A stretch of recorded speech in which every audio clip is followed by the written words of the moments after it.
शहरात दहशत पसरविणाऱ्या एका सराईत गुन्हेगार मुदस्सीर शेख जमीलसह व त्याच्या 12 साथीदारावर महाराष्ट्र संघटित गुन्हेगारी नियंत्रण कायद्यान्वये मोका अंतर्गत कारवाई करण्यात आली।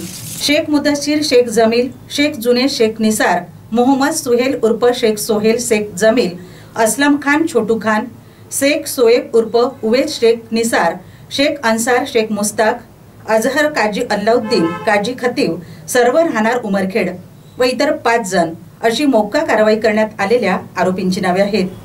मागील 2 महिन्यांपूर्वी आरोपी शेख मुदस्सीर शेख जमील यांच्यासह त्याच्या साथीदारांनी उमरखेड पोलीस स्टेशन अंतर्गत 9 जून 2025 रोजी रात्री आठवडी बाजार परिसरात शेख अजहर शेख अकबर याच्यावर चाकू, तलवार आणि रॉडने हल्ला करून त्याची निर्गुण हत्या केली होती।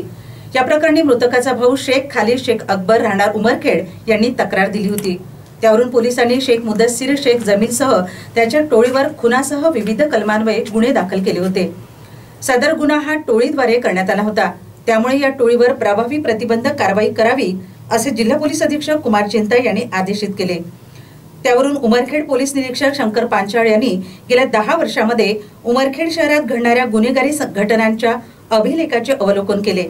यामध्ये शेख मुदस्सीर शेख जमील याच्या टोळीकडून दहशत निर्माण करणे, खून, खुनाचा प्रयत्न, गैरकायद्याची मंडळी जमून प्राणघातक हत्यानिशी सज्ज होऊन दंगा करणे, कट रचून चिथावणीखोर प्रक्षोभन करणे, गंभीर दुखापत करणे, धार्मिक भावना दुखावणे, अल्पवयीन मुलीचा अपहरण करून तिच्यावर लैंगिक अत्याचार करणे आदी गंभीर गुन्हे नोंद असल्याचे आढळून आले।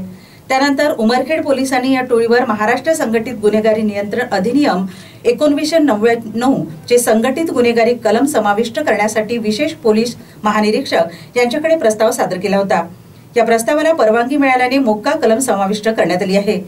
ही कारवाई पोलीस अधीक्षक कुमार चिंता, अपर पोलीस अधीक्षक अशोक थोरात, उपविभागीय पोलीस अधिकारी हनुमंत गायकवाड यांच्या मार्गदर्शनात स्थानिक गुन्हे शाखा पोलीस निरीक्षक सतीश चौरे, ठाणेदार शंकर पांचाळ, सहाय्यक पोलीस निरीक्षक धनराज हाके, राहुल गोरे, आशिष चौधरी, सागर इंगळे याच्या डीपी पथकाचे विजय पतंगे, दत्ता पवार, निवृत्ती महानोड, अंकुश दरवतेवार यांनी केली।